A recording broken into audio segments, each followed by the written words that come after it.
Hello everybody, welcome back to our channel. I'm Lydia. Et moi c'est Kevin, ensemble nous sommes Kevin and Lydia Becoming a Family.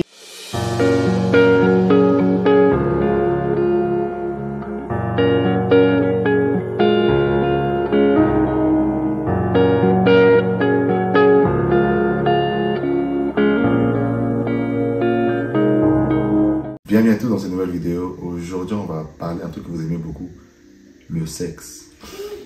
Les choses à savoir pour ceux qui veulent pratiquer l'abstinence, comment le faire. On nous l'a déjà demandé, on avait fait des vidéos, on a fait une série sur l'abstinence, mais là on va vraiment donner les trucs qui vont vraiment vous aider, on espère vraiment, qui nous ont aidés à nous. On espère que ça vous aidera. Numéro 1, ça doit venir de deux partenaires.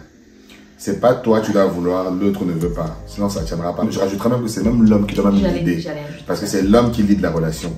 Moi quand j'allais voir, je prenais un café, quelqu'un va prendre à la connaître, je disais, moi je vais attendre le mariage, quelle est ta position dessus?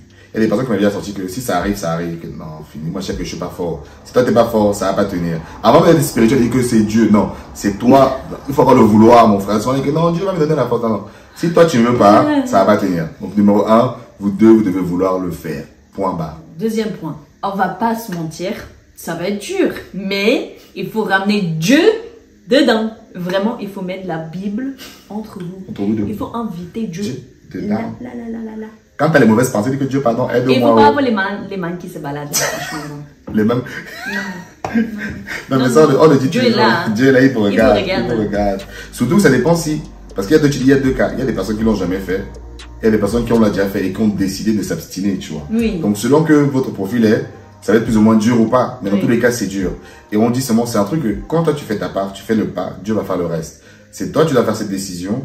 Mais ça va être dur, mais Dieu va t'aider. En fait, il te donne une force pour tenir. Oui, bien sûr. S'il y a le vouloir, bien sûr. Donc, troisième point, il faut que vous ayez des limites fermes justement, par rapport à votre expérience. Yeah. Tu vois, genre, si vous avez déjà eu le sexe ou pas, si tu sais que la personne, quand elle fait le bisou, ça t'excite, ne faites pas les bisous. Ouais. Tu te connais, chacun se connaît. Parfois même, c'est un regard. Une femme, vous savez comment le regard de la tentatrice, elle te regarde. Quand les gens savent me regarder, elle avait un regard là, elle savait que le regard là.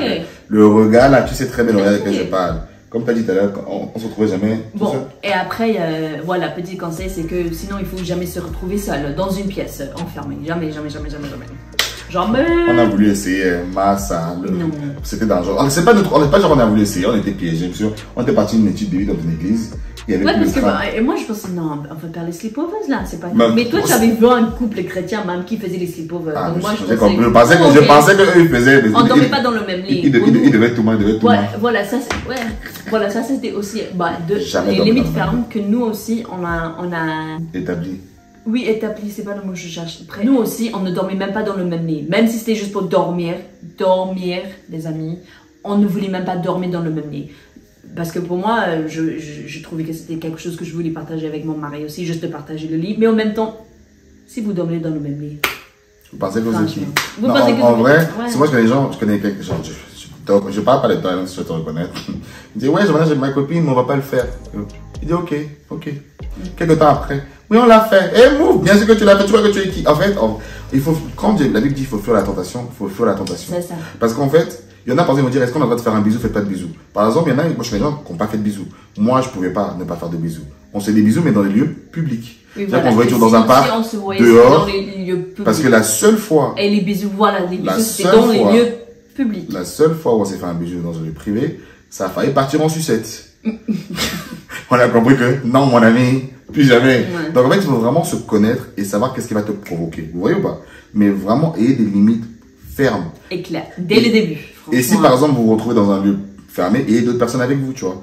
Ayez des personnes avec qui vous êtes accountable en anglais. Des personnes qui sachent que vous avez pris ces décisions-là. Moi, j'ai des potes avec qui on avait pris ces décisions ensemble et on savait que, frère, on est ensemble dedans, tu vois. Ça fait que quand tu as d'autres personnes qui le font aussi, ça t'encourage à avoir un entourage de personnes qui font aussi la même décision que toi. Parce que quand tu as des gens autour de toi qui couchent partout, tu fais qu'entendre ça, au bout d'un moment, ça donne envie de le faire. Donc, fais attention à ce qui va rentrer dans tes oreilles, par tes yeux. Donc, il faut vraiment avoir des limites juste dans tout. En fait, il faut vraiment veiller à ces décisions-là. Qu'est-ce qui peut être un danger par rapport à ça? Si c'est un danger, t'enlèves. Ouais. Et moi, je me souviens aussi pour les gens qui font l'immersion à distance, c'était aussi à nous, qu'à un moment donné, on était obligé de partager une chambre Mais en fait, ce qu'on faisait, c'est Kevin avait un lit gonflable et moi j'étais sur son lit. Donc en fait, même si on était se retrouver dans une pièce seule, moi je restais sur son lit et lui il était sur le lit gonflable. Même on ne restait même pas assis à côté de chacun. Et on restait dans la chambre juste pour dormir. Hein. C'était pas genre en mode on chill dans la chambre. Bien, j'étais en coloc, donc il y avait beaucoup de gens dans l'appartement. Bah ça n'aurait pas empêché. Si tu veux faire, tu vas faire. Mais en gros, c'était vraiment. Moi je me souviens, en fait c'était juste un conseil pour les gens qui font ça aussi parce que ça peut arriver. Jamais et moi je me souviens, c'était normalement toujours dehors, mais je me souviens, toi tu es resté sur ton lit et moi j'ai resté sur mon lit. Et tu vois, par exemple, mon pote, j'avais un de mes potes avec mon voisin de mon église et tout, et il savait qu'on attendait, donc il est venu m'amener le matelas gonflé, il m'a dit attention, je te regarde. En fait, t'as des personnes qui te surveillent, entre guillemets, ça t'aide à savoir que, parce qu'on te dit alors, non, en fait, on se tient, on prie ensemble. D'avoir un entourage de personnes qui prient pour toi, qui te soutiennent, ça aide énormément. Le prochain point que je veux dire, c'est super important d'avoir un objectif. C'est-à-dire de savoir si cette relation va aller au bout. Parce que nous, quand on a pris ces décisions au début, on ne savait pas qu'on allait se marier. Mais très vite, en fait, quand on est rentré dans la relation, le but de la relation, c'était le mariage. Donc on a demandé à Dieu, est-ce que tu es dedans? Et quand Dieu nous a parlé que c'était pour lui, donc on savait qu'il y avait un but. On savait que le but, c'était le mariage. On ne savait pas quand, on ne savait pas quand. Et le fait que j'ai mon contrat de New York, ça a accéléré le processus. Mais le fait d'avoir un objectif, de savoir qu'il y a le mariage qui arrive, ça t'aide. Ou on s'est fiancé, mais dire, ça d'avoir un objectif, ça t'aide en fait à te tenir. Parce que quand tu es dans une relation, donc vous étiez 2 ans, 3 ans, 4 ans, il n'y a pas d'objectif de mariage, c'est sûr que vous n'allez pas tenir. Ça, les gens, les couples chrétiens que je vois qui étaient plusieurs années, c'est impossible de tenir, c'est impossible. C'est trop dur. En fait, quand tu as une attirance pour une personne, de ne pas avoir le physique, c'est chaud. Moi, franchement, en fait, je ne vais pas parler pour tout le monde, mais je trouve que les couples chrétiens qui attendent plus que 2 ans, c'est mort. Peut-être 1 an et demi, c'est mort. Non, c'est chaud. Après, nous, ce qui nous a aidé, moi, je dirais, c'est la distance. Parce que vu que c'était dur qu'on voyait, parce que l'attirance, elle était là, mais on savait que où on va pas voir longtemps et on va fuir, tu vois. Et qu'on se voyait, de toute façon, on avait toujours mes gars de New York, la communauté, on ne jamais genre tout seul. On savait dans nos têtes que il faut pas être tout seul, en fait. Oui. En fait, quand c'est qu'il faut pas être tout seul, bah, tu fais attention, tu vois. T'es intentionnel par rapport à ça. Toutes les décisions que tu prends, ça va t'impacter. Votre couple, enfin, franchement, c'est possible de te faire croire que c'est pas possible. C'est possible. C'est rare des hommes qui veulent l'idée dedans. C'est ça, moi, quand je rencontre quelques hommes qui le font, parce que j'en connais, et moi, je sais que c'est quelque chose, j'ai pas de honte à le faire, parce que je me souviens, c'est quelque chose que la société veut te faire un peu avoir honte. Mais il y a des hommes qui veulent le faire, mais soit ils ont peur de le dire, ou soit ils le font en secret. Après, chacun fait comme il veut. Moi, je sais quand j'étais à New York un jour, alors j'étais avec des collègues, et on était dans un bar après un événement et tout.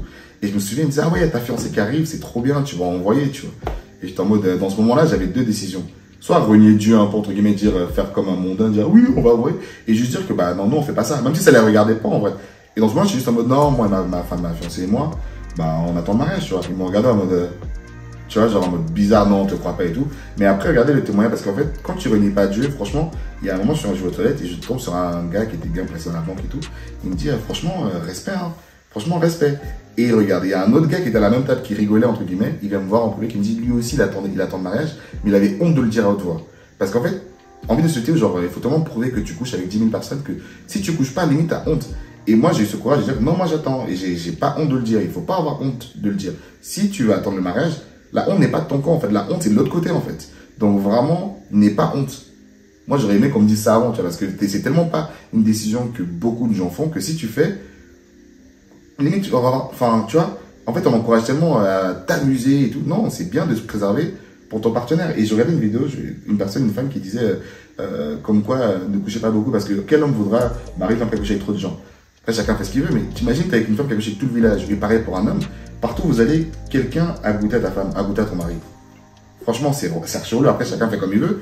Mais moi, personnellement, genre, après, Dieu, il efface nos erreurs. Hein. On vit en Christ. Peu importe ce qui t'a fait dans le passé, Dieu, il renouvelle tout ça. Mais nous, vraiment, c'est ça qu'on est content de se marier jeune. Tu vois, on n'a pas avoir un bagage trop lourd. Mais il n'y a pas de honte à attendre le mariage. Il n'y a pas de honte. Donc, n'aie pas honte. La honte n'est pas de notre côté, je le répète encore. Franchement, si vous attendez, nous, on peut dire que c'était une des meilleures décisions qu'on a prises. Non seulement c'était dans la maîtrise de soi que c'est impératif, franchement, pour la vie. Ouais. Surtout dans la vie de couple, là. Parce qu'après avoir un bébé, on retombe dans l'attente. Hein. Donc franchement, c'était une des meilleures décisions qu'on a prises. Et je pense que vraiment, c'est tellement vaut la peine. Non seulement juste parce que nous, on le dit, c'est parce que Dieu le dit. Et si Dieu le dit, dans un cadre qu'on va aimer ça, on peut avoir ça. C'est juste dans le cadre que Dieu a dit. C'est exactement ça. On encourage Dieu parce que Dieu, il ne fait pas d'erreur. Si Dieu a mis quelque chose, il sait que c'est pour notre bien. C'est ça. Il y a un cadre pour le mariage, pour le sexe. C'est dans le mariage. Il sait que ça te travaille en fait. De savoir que tu as pu le faire dans le passé, tu peux le faire. Si demain t'es emmené à voyager pas mal, à faire du business et tout, tu sais que tu peux résister entre guillemets quelques jours, quelques mois parce que tu l'as fait par le passé. Donc en fait, ça te travaille, toi en fait, ta maîtrise de soi. Et pareil, comme j'ai déjà dit, quand ta femme va coucher, il y aura des moments d'abstinence et ainsi de suite. Donc vraiment, le sexe, c'est super important dans la relation. Mais quand tu attends, tu te rends compte que c'est pas la base de la relation.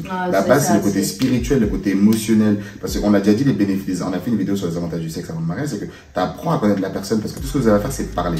Donc quand le sexe, quand il vient, c'est vraiment la cerise sur le gâteau. Ça, c'est le feu d'artifice. Mais c'est pas le centre de la relation. C'est-à-dire que, bien sûr, c'est important. Je ne vais pas te dire que c'est important. Mais je veux dire en fait que tu as vraiment bâti des choses beaucoup plus importantes que le sexe. Il n'y a pas le sexe avant. C'est quand tu te maries sans avoir le sexe. Donc le mariage, le sexe quand arrive, ça vient seulement tout compléter en fait. Ça vient vraiment sceller tout ce que vous avez déjà fait. Donc voilà, on vous encourage vraiment, si vous le faites, à continuer, n'ayez pas honte et que Dieu va vous honorer. Si vous honorez Dieu, Dieu va vous honorer. On sait que justement, un des bénéfices qu'on a avec notre mariage, c'est le fait qu'on a attendu, tu vois. Ça n'a pas été facile, mais on l'a fait. Donc si on l'a fait, vous pouvez le faire aussi. Regarde comment c'est une belle fille. Je suis un joli garçon. Attends, elle a dû résister. Ah ouais. En tout cas, j'espère que la vidéo vous bénisse. À bientôt. Bye.